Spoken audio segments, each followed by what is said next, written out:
Hey everyone, welcome back to another episode of The Average Uninformed. This week we got a bit of a retro review for you, The Golden Child, starring Eddie Murphy. Grab a drink, sit back, and enjoy.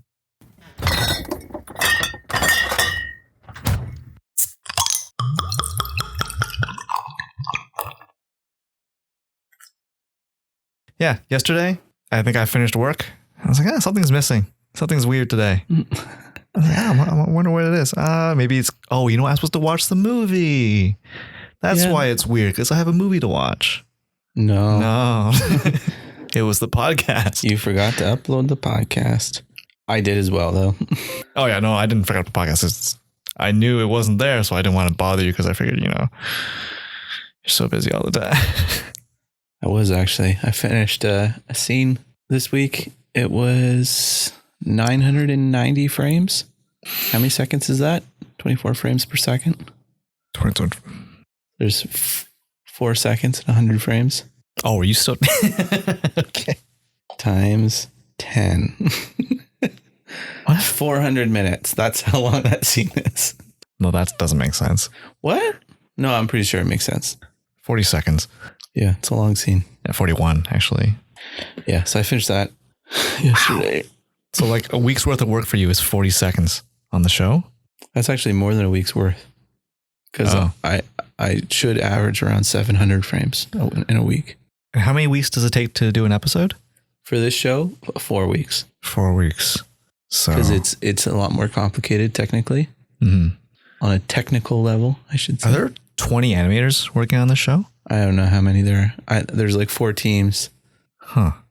Because like, what shows like 21 minutes or something like that? Kids shows, they usually break it up into episodes of 11 minutes. It's usually, there's an 11-minute segment and then an 11-minute segment. So 22 minutes.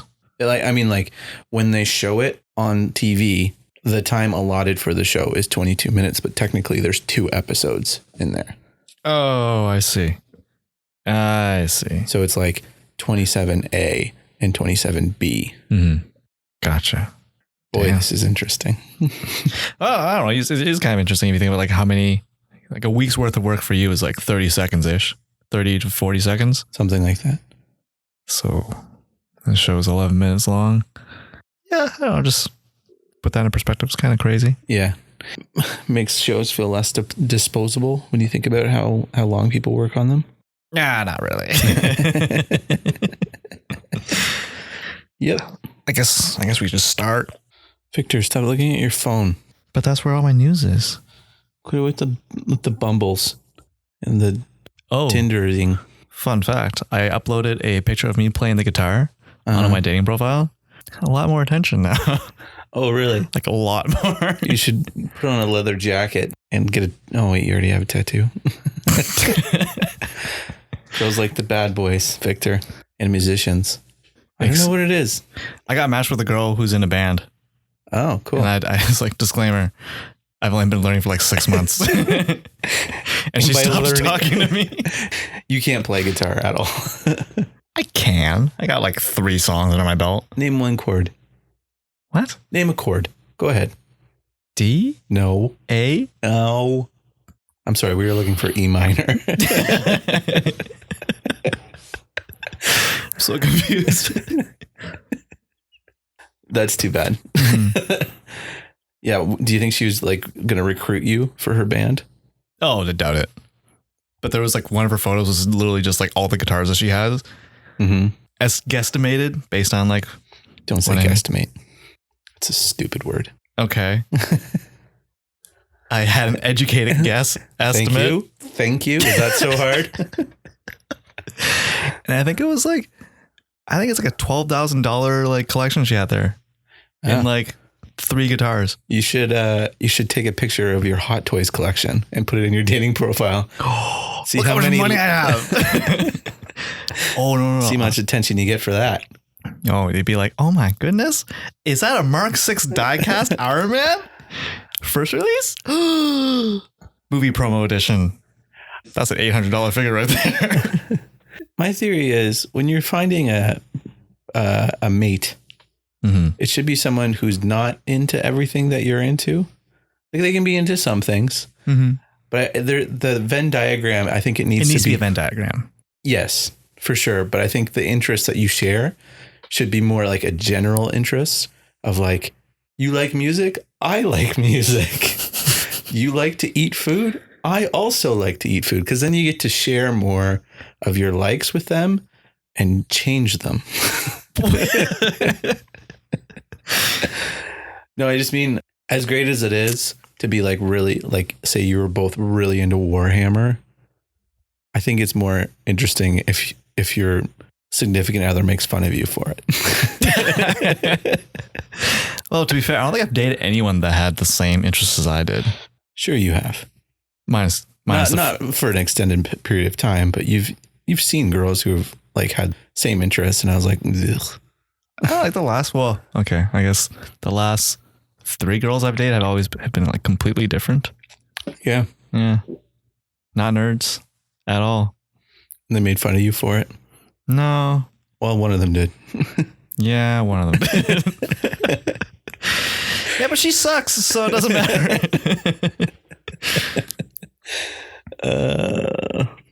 But yeah, dating profile tip for all you listening: learn the guitar. Put that in your profile. Don't even have to learn the guitar. Just put a picture of you with a guitar.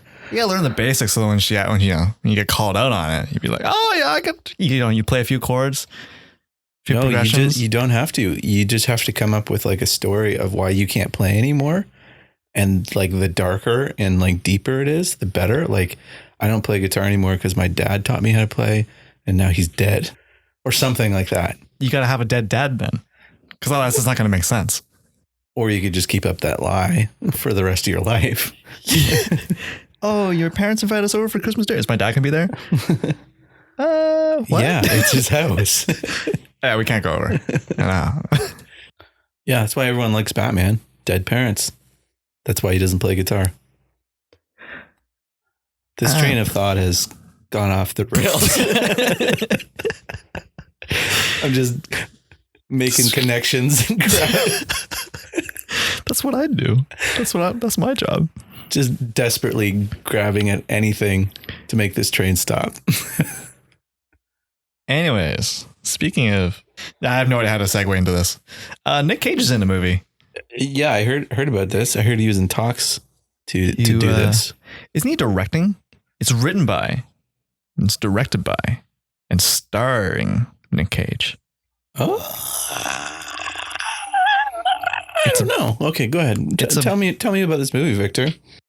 Are you kidding me? I didn't write the name of the movie down. Oh, I got you covered. It's The Unbearable Weight of Massive Talent. That's the title.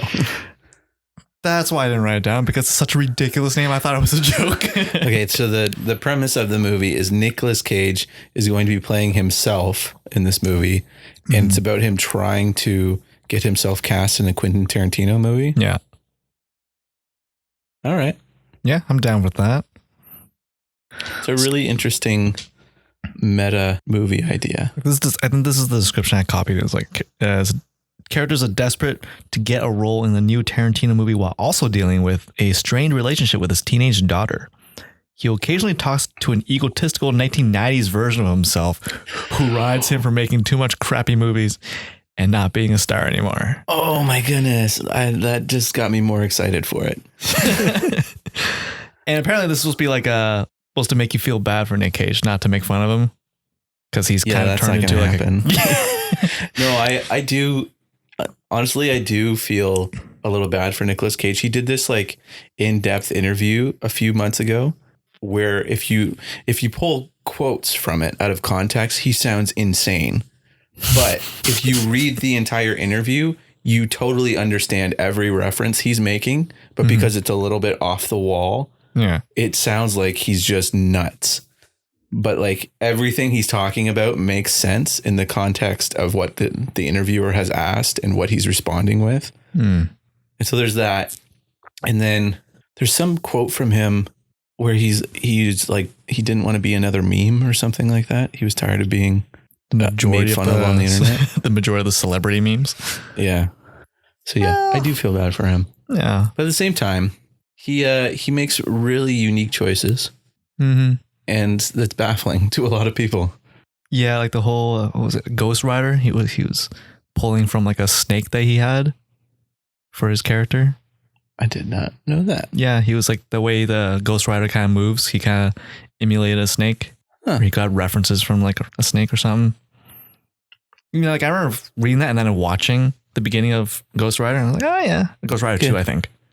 I was like, okay, I see it. Kind of see it a little bit because he kind of does this like weird head tilt, but it's very like snaky, robotic. Huh. Yeah, I like Nicolas Cage a lot. I don't like him so much though that like I'm just gonna watch the movie because he's in it. You know what I mean? Mm-hmm. Did we have like a Nicolas Cage run when we were in like college? We just like for a little while. Yeah, there was that famous edit on YouTube where it was like all the Nicolas Cage freakouts. Oh yeah. And a lot of them I was like, I don't recognize what movie that's from. I'm gonna watch that movie. Mm-hmm. And so that kind of fueled it. Do you remember how it started too?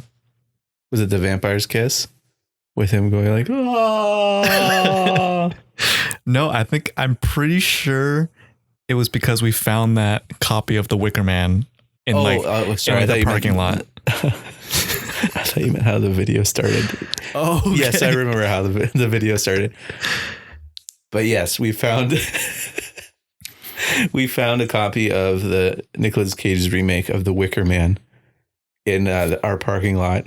And it was clear that someone had probably watched it and hated it. Instead of returning it to Blockbuster, just destroyed the box and threw it in the parking lot. And it still worked. Yeah, it was pretty good. And like, what did it have? Because I mean, it was one of those DVDs that was like, it didn't have like a label on it. Well, because it was the double-sided. Like, yeah, you watch it widescreen or flip the disc and watch it full screen. Mm-hmm. Ugh. Was it a mystery or was it written Wicker Man on there somewhere? It's written on like there's a circular hole? label Okay. on the center hole. But yeah, good times. Good times. He's an interesting guy, that's for sure. Mm-hmm. I will watch movies because of Nicolas Cage. I have to be in a certain type of mood, and I have to like. No, you know what? No, lately he's become like too much of a joke where it's like I can't take him seriously anymore. And I've kind of gotten out of the habit of watching movies because they're bad. That's good. Yeah. That's a fun period. Although I heard that movie he just did, Mandy, that one is apparently really good. He and his wife or girlfriend are out and his wife gets kidnapped and taken prisoner by like a cult or something like that. And he goes nuts and goes after her with a chainsaw or something like that. That's like the best formula for a Nick Cage movie. Yeah. I saw a commercial for an Arnold Schwarzenegger movie. Sorry, it's a movie about Arnold Schwarzenegger. I think it came out this year or last year. Have you heard about this movie? No. It's about how, I guess, Palantir found him and they brought him to like America. I don't know. Like, is it a documentary about Not him? a documentary. Someone else is playing Arnold Schwarzenegger and like it's a full on movie. I'll look it up. Yeah, I saw like a quick snippet of it on something I was watching on YouTube, and like someone played that clip, and I never had a chance to look because I was working. And I was kind of like, Josh didn't mention this to me. I feel like.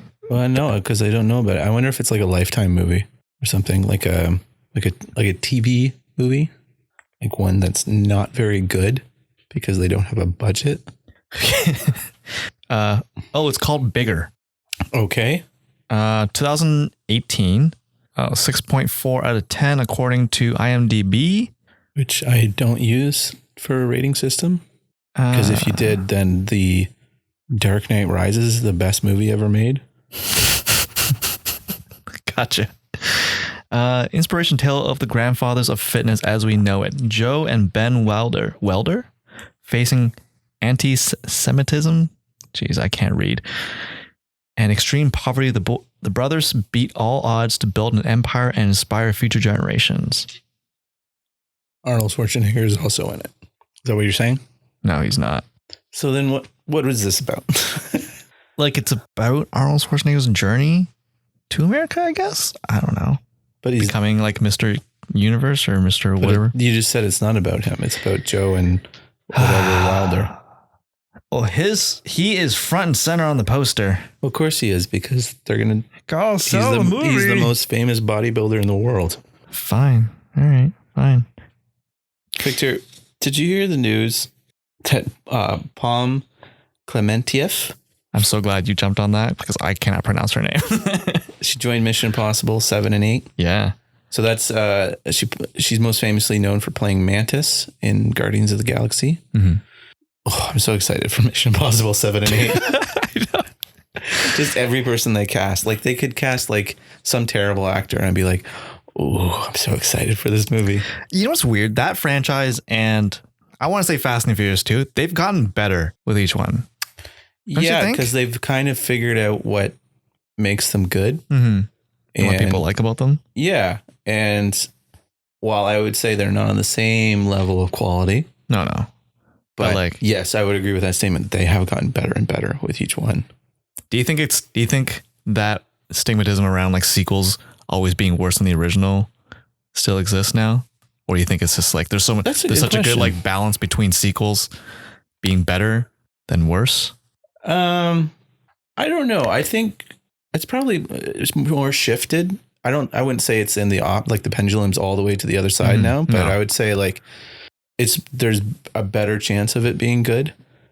Gotcha. Because as much as I hate how studios now like plan the sequels before the first one's even out, by doing that, they do kind of have us like a singular vision a little bit. Yeah. And so that does kind of help the quality. It's not like you're focusing on what people liked and then building it just strictly off that. Yeah. And it's not reactionary. Yeah. I don't know. Because like you look at something like Marvel where they kind of don't plan the sequel. Like their motto is just try to make the first movie as best as possible. Yeah. And that doesn't always work for them because I think they kind of have like most of their sequels, like the second sequels are fine, but they're not as good as the first one. I mean, there's a few here and there that like kind of break that rule, but like Cap being one. Yeah. But I feel like I can't think of another one. Spider-Man? Depends who you ask, I guess. I don't know. But like they kind of have been one of the perpetrators and like swinging the pendulum back the other way. But like 20 movies. But a lot of times, like say, for example, like Pitch Perfect or something like that, where it's like a hit and they weren't expecting it to be a hit. It's not supposed to be a franchise. Mm-hmm. But then they're like, oh, well, we better make a second one. You know, like there was talk this week of maybe a Joker sequel happening. Yeah. Because it's the first R-rated movie to make $1 billion. So of course they're like, really? That's the first R-rated movie to make $1 billion? Wow. Yeah. That was The Hollywood Reporter. Yeah. That turned out to not be true. Todd Phillips, the director, today said news of that was anticipatory at best. He said no talks have been happening between them. There's even rumors that like he was going to start doing other villain movies as well. And apparently he walked away from the table with like another villain in hand. Yeah. But apparently that's not true, according to him, or he may be lying to be like, no, nothing's happening. But just that idea as well, like, well, it made a bunch of money, so we have to make a sequel for it, not taking into consideration, like, that was kind of a great standalone thing, and you probably shouldn't mess with it. Yeah. But you know, that's Hollywood. Yeah.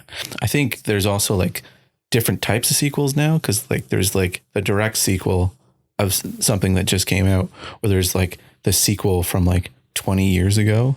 Oh. Like those ones, those in my opinion tend like to be Zombieland 2. Yeah. Or, you know, Terminator, or there's a RoboCop one that they're talking about now. Oh, yeah. And it's not like this. Yeah. It's the original RoboCop, not like the remake, which is weird. Yeah. It's just like, yeah. Long story short, Victor, I think the pendulum's in the middle. Oh, right. We were talking about that. Yeah. We're sticking with the pendulum metaphor. Speaking of Hollywood, apparently, speaking of movies, there's a Harriet Tubman movie being made. It's already out. What? This was out? Yeah. Harriet? Yeah. Movie Harriet. Yeah, it came out. It was at TIFF. Oh. You talking about like the Juliet Roberts thing? Yeah. Yeah, I read that too, but I started reading the article and then I got busy with. Yeah, that movie came out. I didn't watch it. I don't know. It's going to be an Oscar like bait movie. So I don't know how good it is. But yeah, apparently Julia Roberts was requested to play her in like the 90s though. Like, really? I'm not saying it's not racist or anything like that, but it's not like as egregious that like in 2019, they were like, yeah, play this central black figure, Julia Roberts. Are we reading different articles? The way this one was written was like, oh, like this just came up, blah, blah, blah, blah, blah. Like, oh, yeah. I don't know. I skimmed it, but it sounded to me like it was like from a while ago. I trust your opinion more than mine. My skimming skills better than yours. Can you imagine that? Just like, oh, we'll get this person to play this person, but she's black. She's supposed to be black. Julia Roberts is white. Yeah, but she's Julia Roberts. Come on. Yeah, you convinced me. Victor, Noah Hawley. Do you know who that is? No, I don't. So Noah Hawley, he is the showrunner for Fargo and Legion. He is going to write and direct the next Star Trek movie. Whoa. Yeah. All right. Have you seen Fargo? No. Phenomenal show. I've seen a few episodes. I remember enjoying it. I had no idea what was going on. He's a really interesting writer. So apparently it's a continuation of the current series, like the J.J. Abrams one. So it's still Kirk and Spock and Bones and other characters. Yeah. So I was like all pumped when they announced him because I was like, ooh, maybe they'll start doing Next Generation now. No, they're still doing not. Kirk. Do you think they will? Eventually.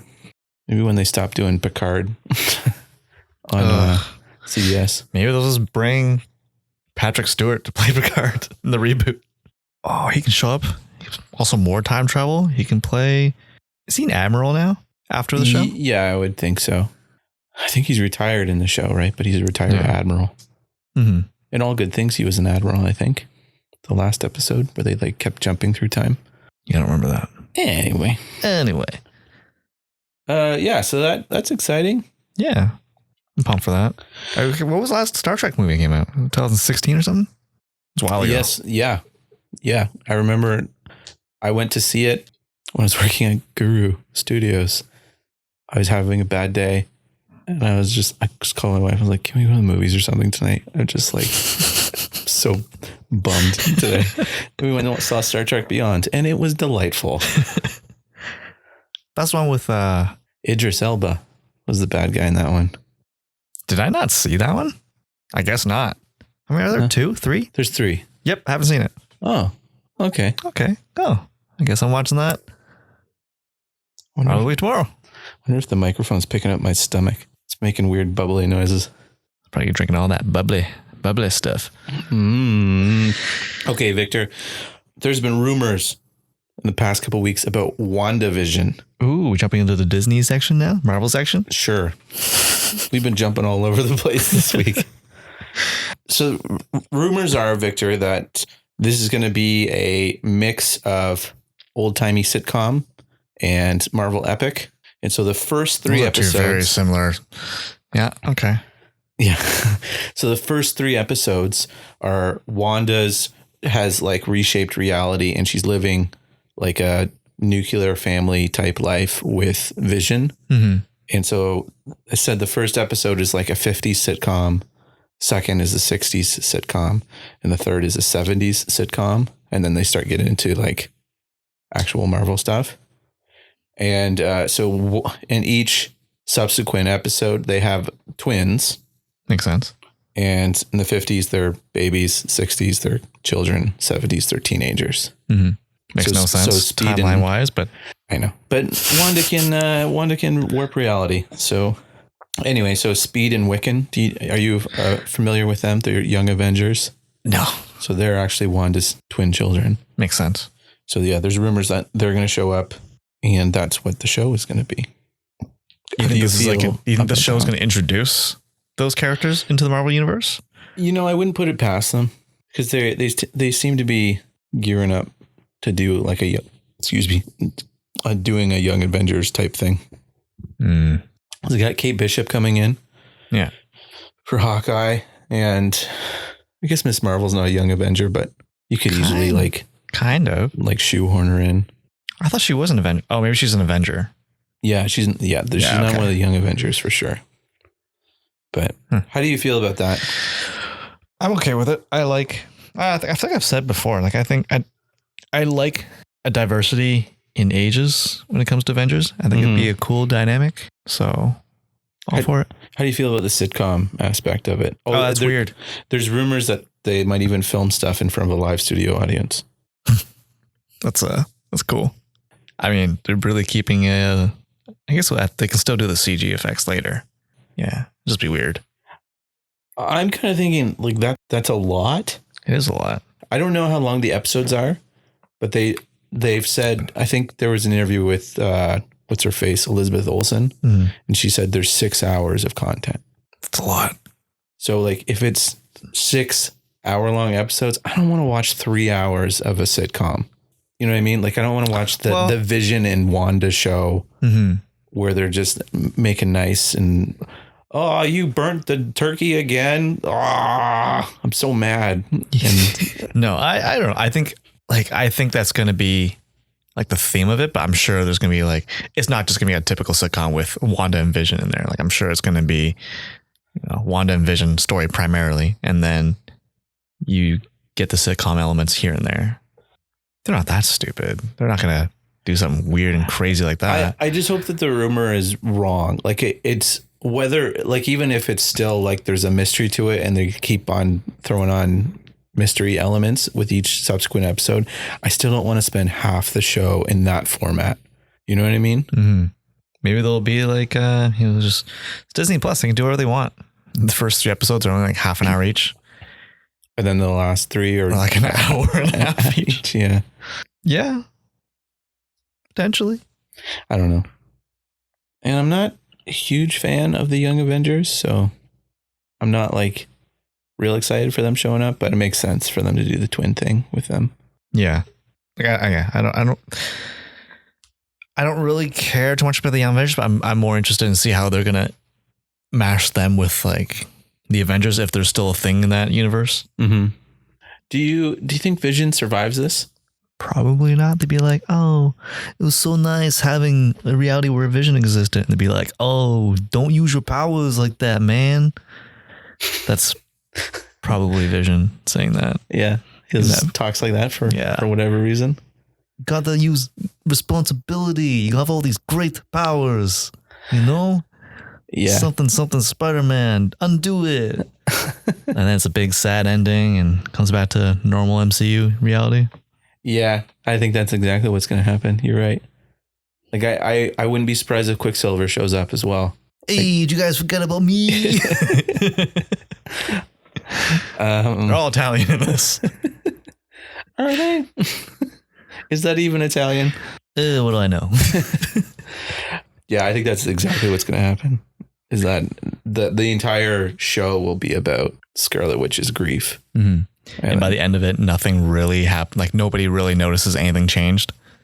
Well, Doctor Strange noticed, right? Because isn't she showing up in his sequel? Oh, right. He's just like off in the corner, just like shaking his head. Idiots. Sure, why not? Just let your grief ruin the universe. Pretty much. I like that Doctor Strange. He's a cool dude. He's all right. I can see him showing up as like the guest appearance in one of the sitcoms, like Dr. Stephen Strange, but like MD, like showing up like with his doctor bag, like in the 50s section, like wearing his big, the zoot, not zoot suit, but you know what I mean? Like the Don Draper suit coming in and being like for a house call, being like, oh, your babies are doing fine, Miss Vision. Because her last name would just be Vision. You think he'd show up as himself, questioning what's going on? Or do you think he would be sucked into that reality and play a doctor role? Knowing Doctor Strange, I feel like he would know exactly what's going on, but he's playing along with it to see what's going on. Strange. Odd even. Odd even? Even odd. Never mind. That was a numbers joke. Victor, you got any more news over there? Chadwick Boseman mentioned that he's not interested in being part of the TV series at all of anything that Disney has. Yeah, that sounds a little snobby. I don't know. I'm not gonna. Apparently, I'm terrible with accents. Apparently, yeah. That's news to me. Everyone's been real nice to you up to this point. No, you're great at apparently this, Victor. there's gonna be a Black Widow trailer drop. Oh yeah, in December 3rd. Yeah, the people are saying like it's gonna link up with the Star Wars movie. Makes sense. Mm-hmm. You pumped at all? Kind of. Yeah, I'm actually pretty excited about Black Widow. I don't care at this point. Actually, Really? I will go see it. Like I'm excited to go see it, but like if it came out this year or like 3 years from now, I'd be fine with it. I'd be fine with either. Yeah, I'm not like aching to see any footage or anything like that. I do want to see like just a picture of Taskmaster and Red Guardian. Oh, I forgot he was in it. Yeah. I want to see more Moon Knight stuff. Just hold your horses, Victor. I don't have any horses for the last time. I know, because you don't hold on to them. Walked into that one. Yeah. Well, Victor, and that might be all I got for news. Should we move on to the movie of the week? Okay. Let's do it. Let's do it. You're going to love it. I'm not at all. So this week, Victor, we didn't know what to watch, so we just picked a movie at random on Amazon. You picked a movie. And it was, I think, maybe the worst choice you could have made on that screen at that time. Yeah, probably. But we have something to talk about, so there's that. And it was a movie both of us had never seen before. I thought you've seen it. No. What? No, that's why I chose it. So I was like, I've never seen this. Let's watch it. Son of a bitch.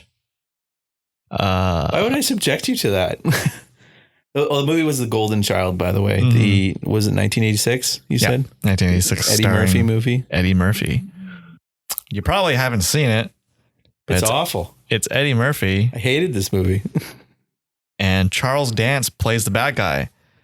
What a surprise. Yeah, as soon as I saw him, I was like, really? Come on. Yeah. I mean, after this point, he's never going to show up in the movie, and I wouldn't immediately think he's definitely the bad guy. He kind of looked like Bradley Cooper in this one. A little bit. The blonde hair. He's a good looking man in his younger years. Yeah, he just... Charles Dance is the guy who plays Tyrion Lannister? Tywin Lannister. Tywin. The matriarch. The patriarch? I thought you were going to say the Matrix. I was like, what? What do you call that? He's the head of the Lannister family. The patriarch? He's the big boss. Doesn't matter. He's the dad. Yeah. So this movie, it's basically there's a legend that there's this child born in Tibet called the Golden Child, whose destiny is to save the world. Mm-hmm. And Charles Dance shows up and he's like, "Nuh-uh, you ain't gonna save the world because the devil told me I'm gonna kill you." Yes. And then he kidnaps him. And then Eddie Murphy, a private detective from LA who specializes in missing children's cases, is put on the case to find the Golden Child. Because it's also his destiny. Because he's the chosen one. Mm-hmm. Eddie Murphy is the chosen one. Yeah. So, Victor, what did you think of the Golden Child? Is that Eddie Murphy's actual laugh? That's a fake laugh. Yeah. Thing? Yeah. That's his real laugh. Ah, shit. Oh, so the little kid that plays the Golden Child? Yeah. Is he supposed to be a boy? Yeah. The actor is a girl. Really? Yeah, because at the end, spoiler alert, he doesn't die. They dress him up as like, out of their Tibetan clothes and put him into like some American overalls and a t-shirt and a baseball cap.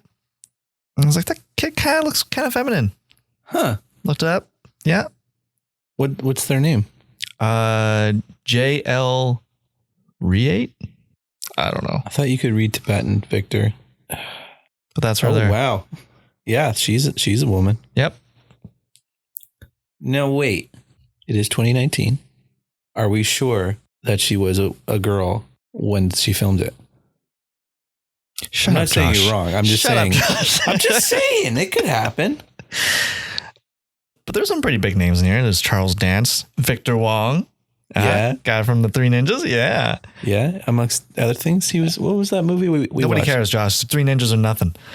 Okay. Dr. Hong, played by James Hong. James Hong, who is a very famous Asian actor. Yeah. He's been in everything. Mm-hmm. He's probably recognize his voice from Kung Fu Panda. He was the guy who was the maitre d' at the Chinese restaurant in the famous Chinese restaurant episode of Seinfeld. The guy who was like, Cartwright. Oh, okay. Yeah. How old is Eddie Murphy right now? In his 60s. Nope, 58. So close. But yeah, this movie was, I mean, when it first started, it was very, very 80s. And very interesting. I actually really dug the opening where they come to the Tibetan temple to kidnap the kid. Mm-hmm. I loved that sequence. I was like really into it. I was like, oh, I'm pumped for this movie. If you watch the guys in the background, they are not fighting. They're supposed to be, it's supposed to be the mercenaries or the bad guys that come in and they're fighting the monks. They're supposed to be fighting while Charles Dance, I can't remember his character's name. It's like Chupra or something like that. Goes up to kidnap the kid. Numa Chupra or something. But like the entire time you can see the kid, like the monks and the mercenaries in the back fighting. And they are just waving. They're just flailing. And that's why I knew this might be a good movie. I was so wrong. I was digging because it kept cutting back and forth between the mercenaries coming up the mountain and the Tibetan monks in the temple. Mm-hmm. And so it would cut from the monks, which is all like chanting and kind of like nice, peaceful meditation music. And they would go to the mercenaries and it would be like this killer, like electronica, very rocky. Yeah. Like 80s. I don't even know what to call it, but just like 80s music. And I was like, yes, I'm into this. I love it. And then Eddie Murphy showed up on screen and I started to hate this movie. Oh yeah. So it cuts to America and Eddie Murphy's character, Chandler Jarrell. Terrible name. He's going around town putting up missing children posters. Yeah, for one girl he's looking for. And like, it's like a 3-minute montage of him just going around the city. It's the opening credits. Like, I think it ended and it kept going. No, I don't think so. I think it was just over the opening credits. It's fine. Okay, but like it went on way longer than it should have. That's fair. And they showed some clips twice. I did notice that. And I was like, oh no, it's one of those movies. And the entire time I was thinking, like, why did Josh like this movie? Maybe it gets so bad that like it's good. No, I never seen it. I think I saw part of it on TV. I had the image of Eddie Murphy putting his finger in the oatmeal and the blood coming out. Mm-hmm. And that was the only thing I knew about this movie was that he was looking for a kid. And there's a bowl of oatmeal with blood in it. Yeah. So let me tell you why I hate Eddie Murphy in this movie. Because he's from the time in the 80s where the leading men were charming a-holes. Mm. Except for he's not charming. I didn't find him funny at all in this movie. And every time he'd have like a sarcastic comment or was just like not taking something seriously, it just irked me. He's just kind of a dick. Right. And it's supposed to be like everyone loves him, but no one does. Because there's no character in this movie that's just like, Chandler. Like everyone is just like, would you take this seriously? Like you're the chosen one. Everyone's just like, I can't believe we have to put up with this crap.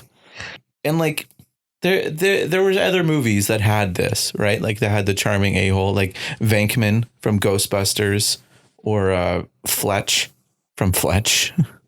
The difference was those characters were serious when they had to be. Mm-hmm. Like when it actually got serious, they actually like reacted as a normal human would, instead of just saying like a weird dumb comment. One-liner. Yeah.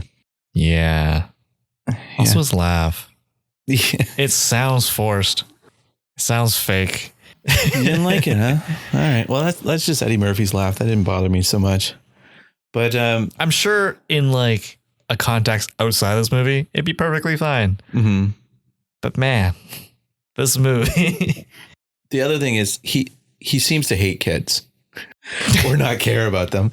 And like, that should be the one thing he cares about. Like, I liked that scene at the beginning where he's on like the Basketball local access talk show or whatever. Oh yeah. And he's just there to be like, hey, have you seen this kid? Yeah. And he keeps getting interrupted by the host who's trying to move stuff along and like do a show. But he's actually not actually talking about that subject at all. He's just kind of rambling about literally anything. Yeah. Talked about like Chandler's hat at one point. Right. Like just trying to ask him questions that had nothing to do with what Chandler wanted to talk about. Mm-hmm. And so finally he's just like bees a dick and he just rips the microphone from him and says, listen, like this kid is missing. I'm trying to find her. If you have any information, blah, blah, blah, blah. And then he leaves and then they move on with the show. And I was like, okay, I like that. He cares about kids. But then in the next scene, he's playing basketball with kids. Yeah. And he like goes over to talk to some girl. Keenang. Yeah.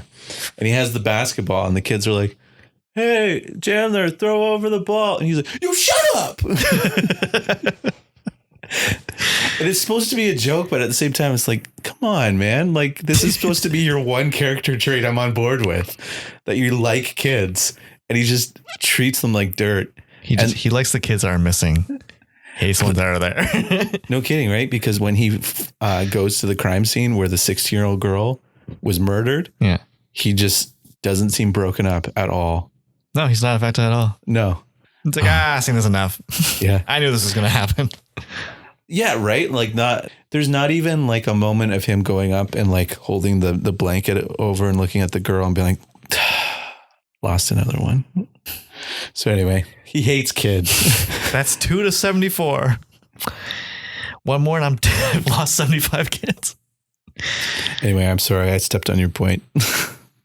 What was the point? I think it was about Key or something. It was a while ago. I wanted to get in why I hated it. That was the main reason. So Keenang is the lady that's supposed to guide Chandler to find this golden child and kind of like brief him on the mission. And it's kind of his handler. Chandler's handler. Yeah. Yeah. She's just like your typical Asian character. She knows martial arts. You know what was weird? What? She had her hair up when it was first. I thought she was Indian. And then when she put her hair down, I was like, oh no, she's Asian. Oh, not never crossed my mind. That was just me. But there's a few action scenes in this movie. And like for the most part, she does a pretty like efficient job at taking out bad guys. Uh-huh. But then, you know, to spice things up, she'll do backflips from one side of the room to the other. Yeah. And it was very distracting. I don't know. It was so bad. I like stopped the movie for a second and I rewinded and I was like, was there a point to her doing like maybe someone threw something at her? So she like, oh, I'll do a backflip to dodge it and then move closer to him. No, she just guy enters the room. She just starts backflipping. Yeah. Oh man. And that's the other thing too, is like, she's the typical love interest in the movie where she hates the main character until she loves them. Yeah, that was weird. Because it was very jarring. The first time she drops Chandler off at his house, he is extremely forward, even makes fun of her religion to get her upstairs to go to bed with him. Mm-hmm. And she's like, no.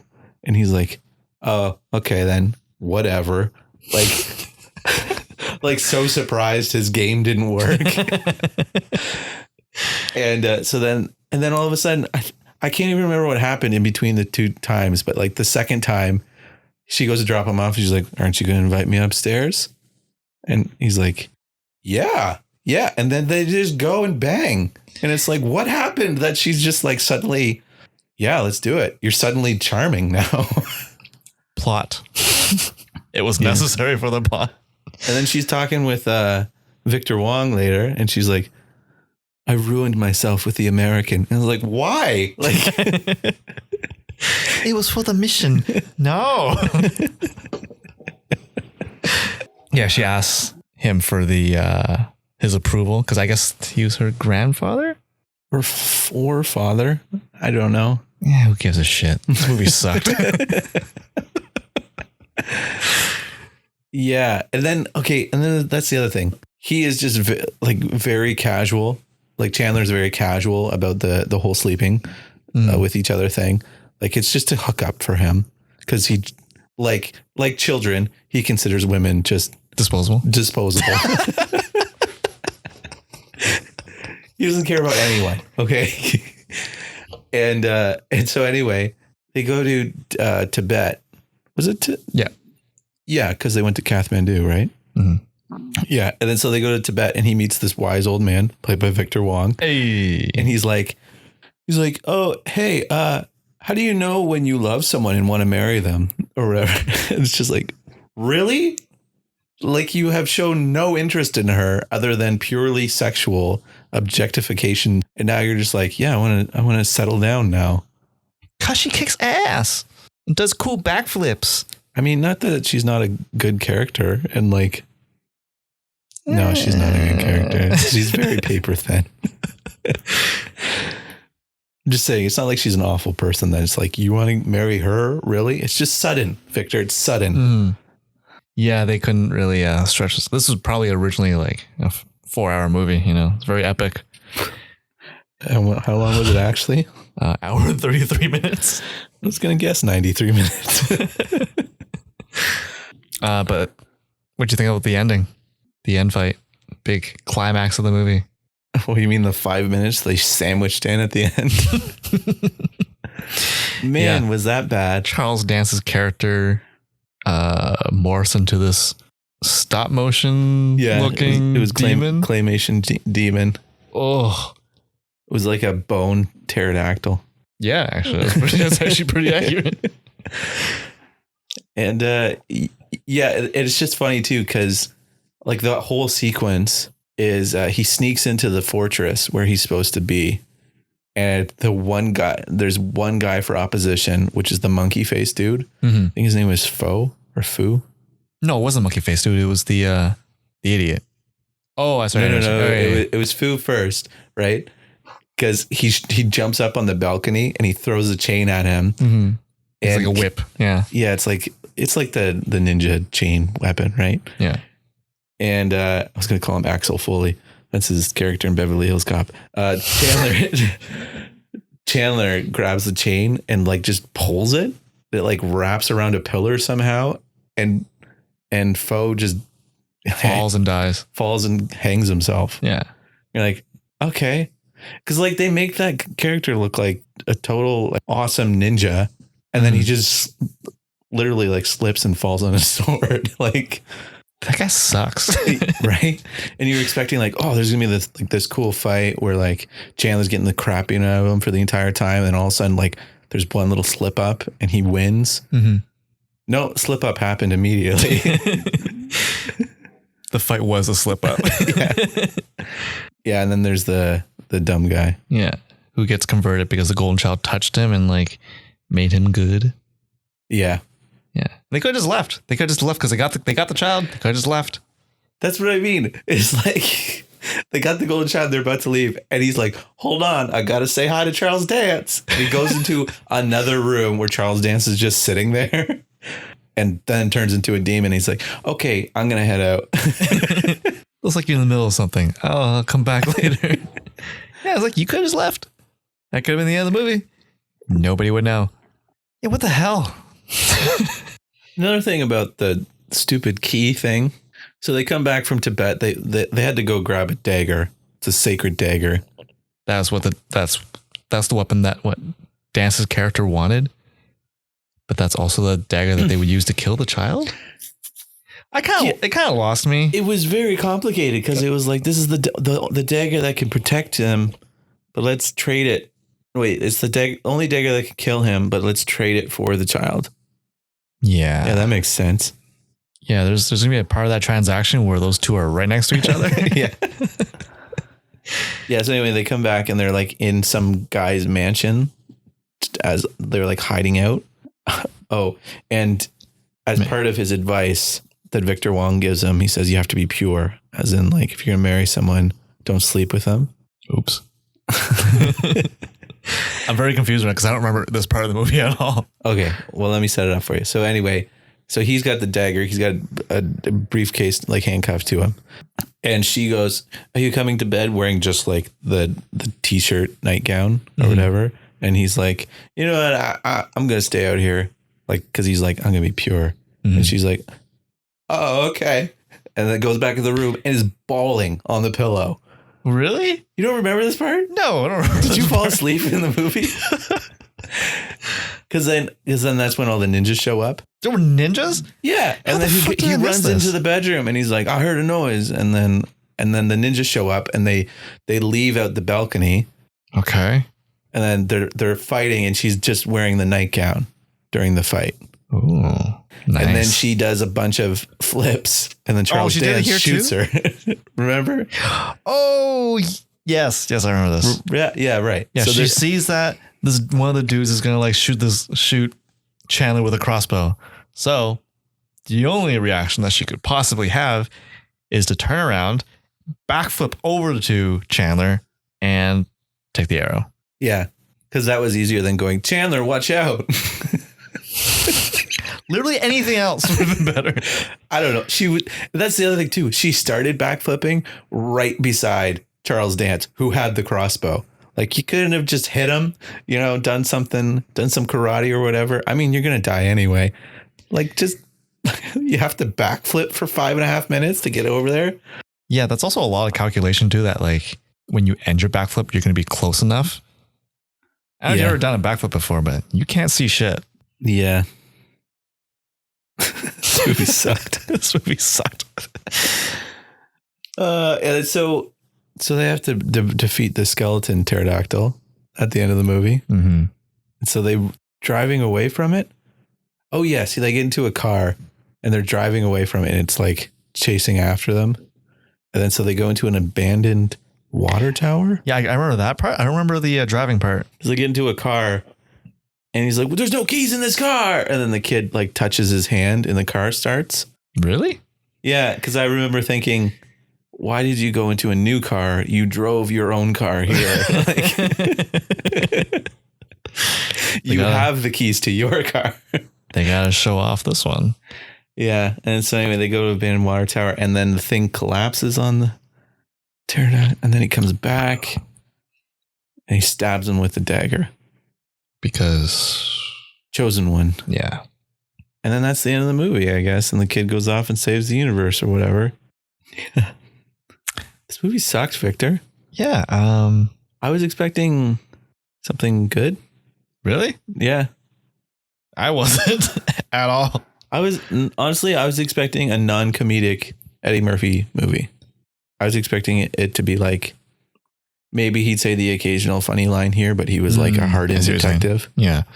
Well, like I read the synopsis for it or the summary for the movie and I was like, oh, this could be good. Like he's a detective looking for a missing child that has mystical powers. Oh shit, mystical powers.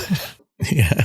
But I was like, it's probably not gonna be great, but probably be watchable. Josh likes it for a reason. Because again, I assumed for some reason that you watched it and you were like, oh yeah, this is a good one. When I picked it, I said, I've never seen this. Have you ever seen this? And you're like, no. I was like, okay, let's watch it. Yeah, probably wasn't paying attention. Well, you know what? The IMDb score was 6 out of 10. That's what I mean. IMDb, don't follow the rating. What the hell? Who's rating these? Yeah. I think that score should be closer to like 3.5. Because entertaining enough, but like, if you stop it, maybe at the hour point. We didn't even talk about his whole ritual he had to do to get the dagger, which was walk into this weird cave with a glass of water you're not allowed to spill. Yeah. Which he somehow manages to do, even though he's like falling off of pedestals and stuff like that. And then he gets to the dagger, which is hovering over fire. So he reaches for it a few times. Yeah. And the flames go higher every time he does. You know what is interesting though? Because it's one of those movie was made in the 80s, not made for HD. You can see the threads holding the dagger. I saw them. And some shots you couldn't see them. Or maybe it was just my TV. Yeah. But so he figures out he has to drink all the water. Yeah, how do you come to that conclusion? I don't know. I would have poured the water on the fire. Right? But I guess I'm not the chosen one. I'm pretty sure he did that on a whim. Did you like anything in this movie, Victor? I have something I do like, but I was going to ask you first. I like that it's only an hour and 33 minutes. It's kind of enjoyable. And it was a new movie for me. Right. That's it. That's it. I don't like this movie. I liked Victor Wong in this. Yeah. I liked. Yeah, I guess he plays typical Victor Wong, kind of a dick, old man. Yeah. I liked that when he first showed up, you think he doesn't have his legs and he swindles Chandler out of $100 and gives him a crappy necklace. I really thought that necklace was going to end up being like something special, but no, it's just some crappy souvenir. It saves him at the end of the movie. Does it? Yeah. How? Does does it deflect something? It deflects something. Oh. Do I remember what it was? I have no idea. Oh. I can't remember what it was at all. Okay. Well, anyway, and I like that he was like this gross old man that like was this highly revered monk at the same time. Like I just like that kind of juxtaposition in a character. Well, Victor, would you recommend this movie? No. Not at all. No, I can't even think of like the one like minuscule subgenre of person. I'd be like that person who really likes Eddie Murphy or something like that. But yeah, I didn't like this movie. I hated the main character, and like it would have been fine if it was like a charming character. Like it wouldn't have been a great movie by any stretch of the imagination. But the fact that like I just didn't care about the chosen one. Yeah, and he never really got the like hint that he never showed that he was a good detective. No, it's just, well, like what did he do? He walked around with missing children posters. And then when he goes to the crime scene later, he's just allowed to walk around and take pictures. Yeah, he's a private detective. Why would he be allowed to do that? Like, because he's collecting evidence to find out who killed her. Shouldn't the police be doing that? I feel like if I was a police officer, I'd be like, no, thanks. Maybe you can give us what you have, but we don't need your help. Like, we'll find the killers. Yeah, it's 80s were weird, man. How are those headphones fitting? They're great. They also did not work this time. I think they're just busted at this point. Oh, really? Yeah. Yeah. This movie sucked. But you know what, Victor? Next week. Knives Out! Is Knives Out. Oh, I'm so excited for that movie. Me too. So excited for Chris Evans to not play Captain America. I'm just excited all around for like everyone who's in it. Like it's just like a who's who of the cast. Daniel Craig's accent. It's quite interesting. Mm-hmm. Pretty curious to see how that plays too. By the end of the movie, he doesn't have it anymore. Yeah. And like Toni Collette, Jamie Lee Curtis.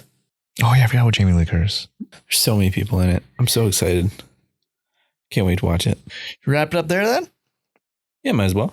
All right. Well, everyone, you probably haven't seen this movie, but I'm glad you guys listened to the review. If you really want to watch it, go for it, but I wouldn't recommend it. It's on Amazon Prime. It's on Amazon Prime. If you're a big Victor Wong fan, I mean, it's one of his best work. Really? Yes. I mean, out of that and Three Ninjas. I would take Three Ninjas twice over that and watch it back to back. And anyways, next week we are going to check out Knives Out. Yeah, man. Look forward to that. We're going to spoil it. Yeah, spoil the crap out of it.